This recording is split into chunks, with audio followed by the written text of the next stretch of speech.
Welcome to the podcast. Súbele volumen. Conversation with the people who were with me. In the world TV.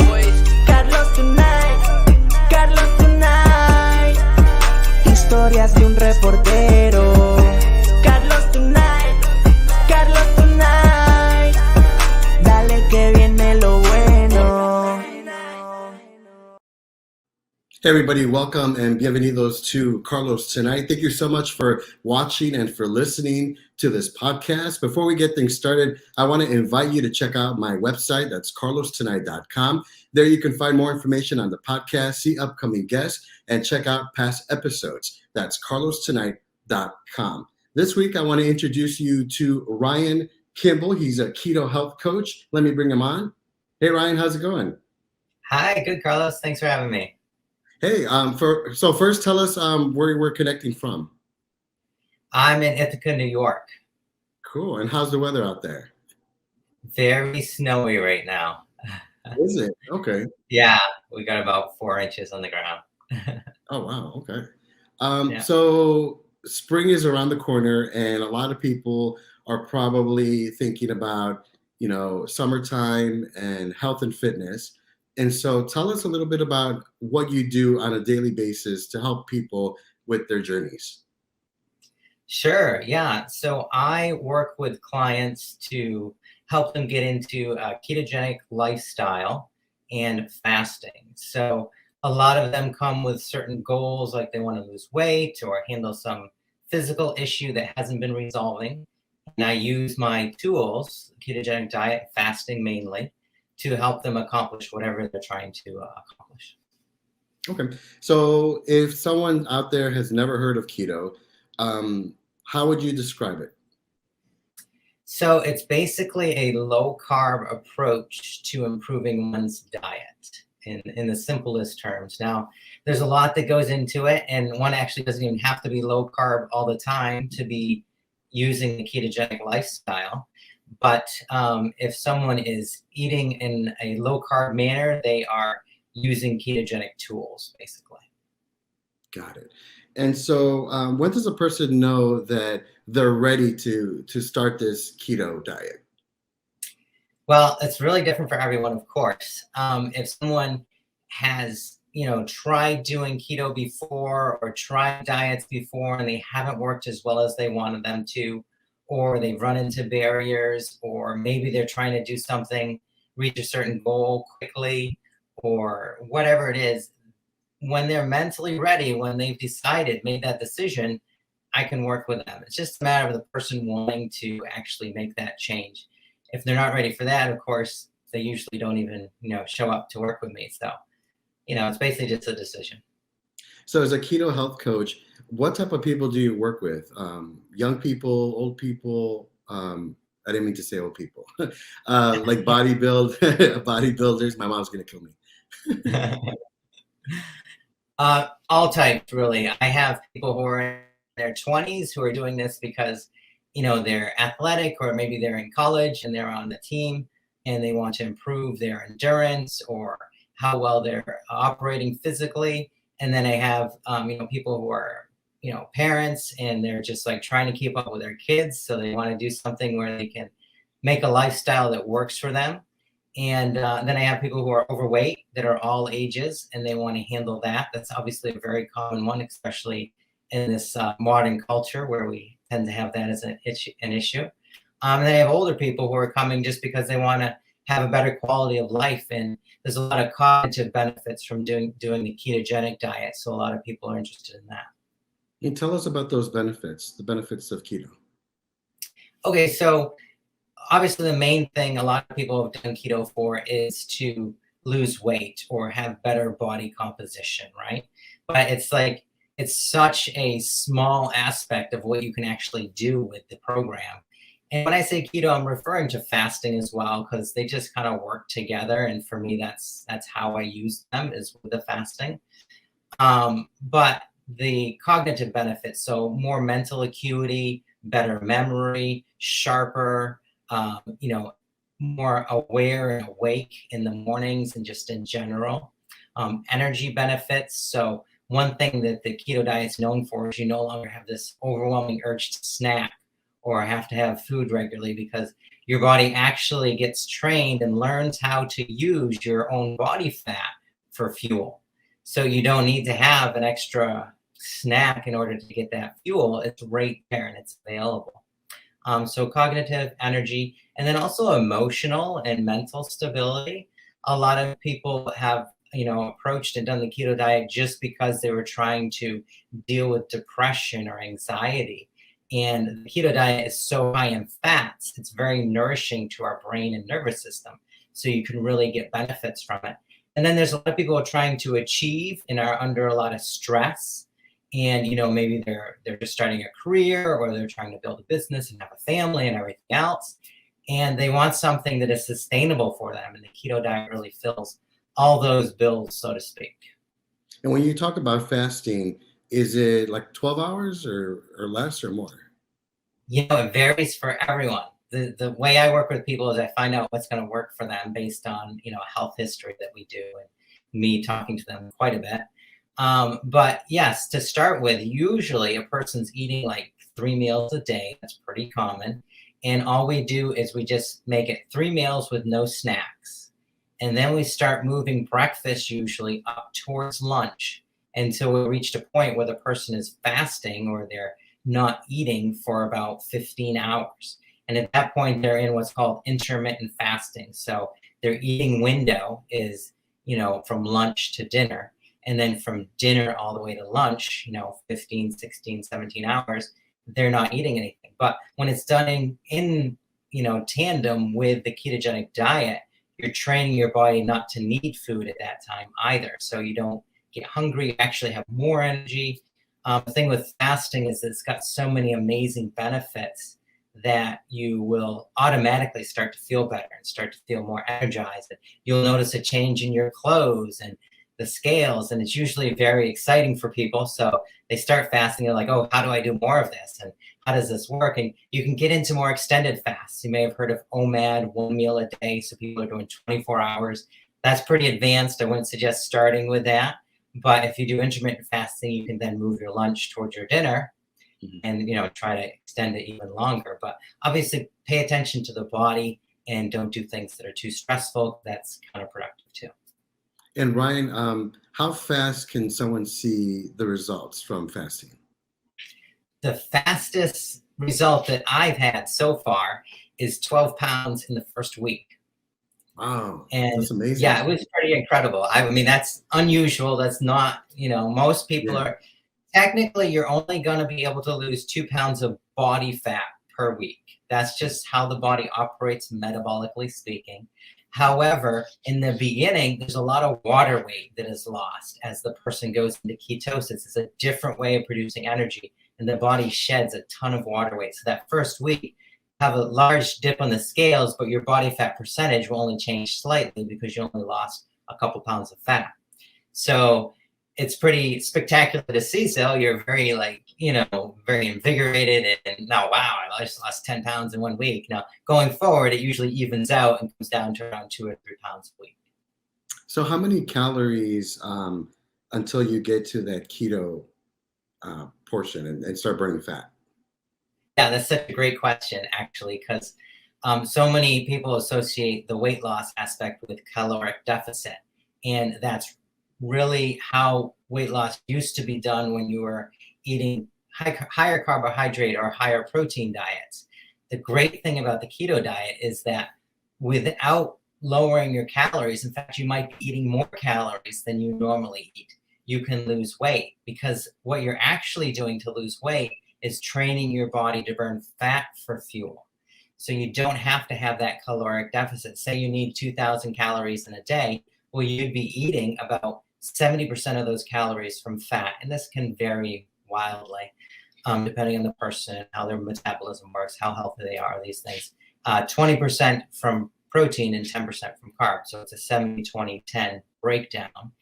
And then as you go forward and your body learns to use your body fat more for fuel, and, unless you're down around 5%, 6% body fat, you have plenty of fat to use. And, if you're not, modeling as a, workout model or whatever, then you're higher than that. So you have plenty of fat to use on your body. And you can lower your fat intake, which does lower your calories, but you have all that fat there in your body, so you're not losing any calories, technically speaking. Are there certain foods that you have to avoid when you're in keto? Yes. Of course, any high carbohydrate foods will tend to throw you out of ketosis. So breads, grains, potatoes, obviously anything with sugar in it. But that said, after you become keto adapted or fat adapted, in other words, your body is really able to use fat for fuel, you can then start to introduce some of these foods in small quantities. Obviously, you can't eat a whole bunch, and still remain in ketosis and still even lose weight. I have people who are doing 50 grams of carbohydrates a day, and they're still, so they're eating things like maybe a piece of bread here and there or a sweet or whatever, and they're still losing weight, they're still in ketosis. And a lot of that has to do with how much you exercise too. Obviously, if you exert more, there's more wiggle room for having carb calories, so to speak. So can I eat avocados? Absolutely. Okay. Yeah. Anything high in fat, and avocados are amazing, obviously. So yes, guac. You gotta have your guac, right? Perfect. Yes. How would you motivate someone who is doing keto but they're struggling and they don't see the light at the end of the tunnel?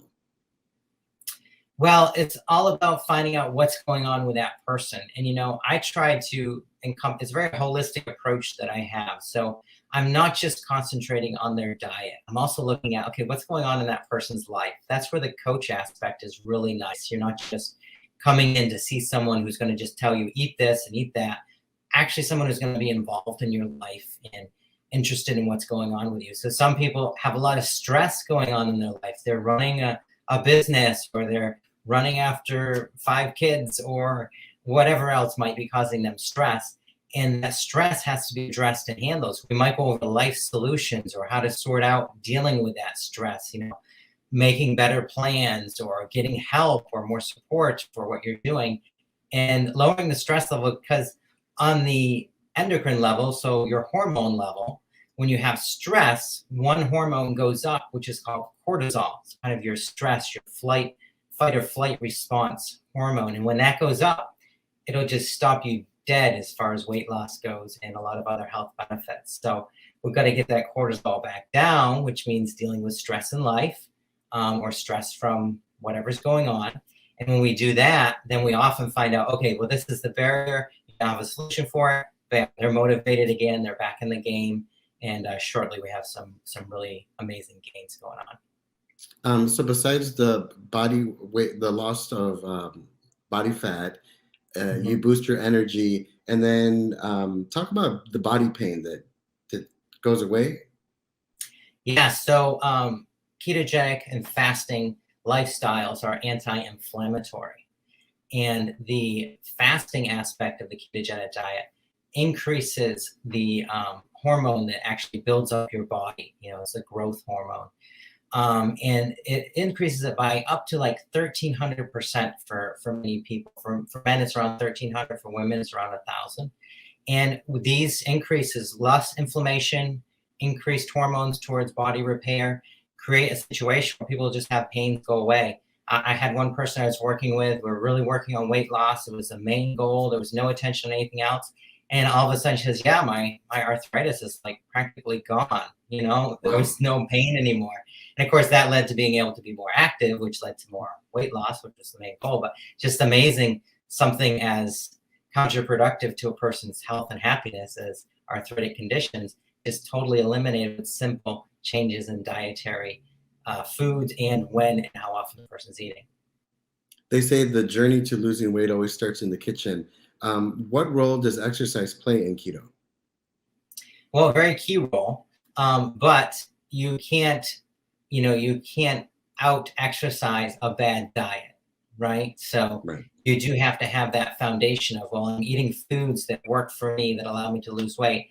And you don't have to just do a ketogenic diet in order to lose weight, of course. You could do some sort of form of it. Some people aren't able to give up the carbs. So something that's healthy, that allows them to be in a position where they can lose weight. and add exercise to that, and you have a pretty safe bet that you're going to get better body composition. You may not lose weight immediately, but you will start putting on muscle, which will lead to weight loss. So exercise is very key. But in the beginning, I always recommend, if a person is not used to exercise or it's not their normal way of living, they start slowly. Because if you overstress it, again, that cortisol hormone goes up. It's very counterproductive. So we start slowly and we build up. But if they're already running marathons, then fine. We go from that level. But most people aren't. So.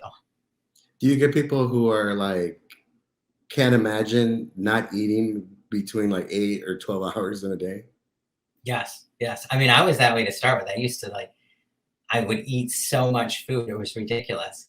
But your body changes. And, the interesting thing is when the body physiologically changes, your hormones change. Basically, the ketogenic diet is a hormone reset for the body. And when that occurs, your mental relationship to food and what you want and don't want completely changes. I wouldn't have believed it if I hadn't experienced it and seen it now in so many people I work with. But it's a whole different game. Your relationship, how you feel about food and when you want to eat changes. In fact, I've had some people, I haven't even started really working on fasting yet. And they're like, yeah, I'm kind of down to 2 meals a day. I'm just not hungry for that much food anymore, because the insulin's lower, the body's better able to absorb nutrients, so you don't need as much food to get the nutrients you need to live and be healthy.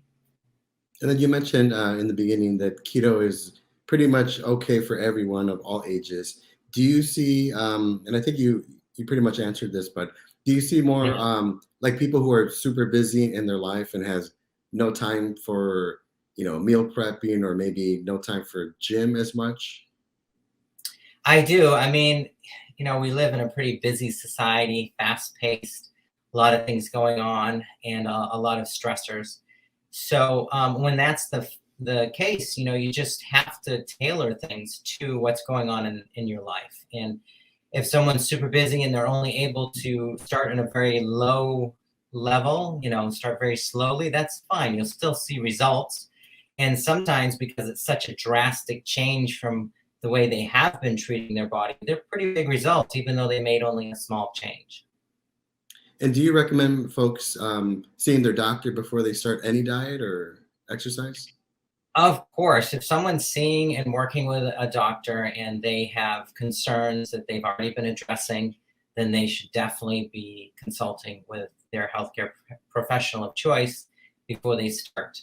I have a lot of people who've already actually talked to their healthcare professional and been referred to me, or just referred to someone who works and specializes in ketogenic fasting lifestyle. It's becoming very mainstream now, which is, it's pretty awesome. It's a whole new level of health and wellness opportunity for people. Yeah, there are a lot of books out there and a lot of information on the internet. If somebody's watching this or listening to this and they want to connect with you, how do they do that? You can go to my website. It's longevityfitnessandhealth.com. And on there, you can book a free consult with me or check out what I'm all about. Or you could just email me, info@longevityfitnessandhealth.com. Great. And I'll have all that information in the show notes. By the way, how did you get started with all this? I actually was a personal counselor for many, many years, working with people. And I would work with them on their lives and what they need to improve and how they handle this and that. And I found that a lot of people were running into health issues that were stopping them from taking advantage of things that I was trying to help them with. So I had this interest in that. And then I moved back to my hometown area, upstate New York, and found out that there was a health clinic of a friend of mine up here, and I started to learn. I was like, this dovetails. This is exactly what I need to have a full circle of service for someone. So I started training, taking courses, getting certified, and now I have kind of a whole package that I work with people on. And it's pretty exciting for me. I feel like I can help people a lot. That's fantastic. And do people have to be in your city to get the help, or no? No, of course not. With recent changes in how we live our lives, I'm actually mostly Zoom based. So I see about 90% of my clients over Zoom, and then just a few in person here at the clinic. Gotcha. All right. Well, Ryan Kimball, thanks so much for your time. I do appreciate it. Continued success, and God bless you. Thank you. Thank you for having me on. This was fun. And that's a wrap. Thanks so much for watching and listening to this episode of Carlos Tonight. It was written and produced by yours truly, Carlos Correa. My theme is by Skin Gales. Remember, you can check out my website, carlostonight.com, where you can find the latest information on the podcast, see upcoming guests, and check out past episodes. That's carlostonight.com.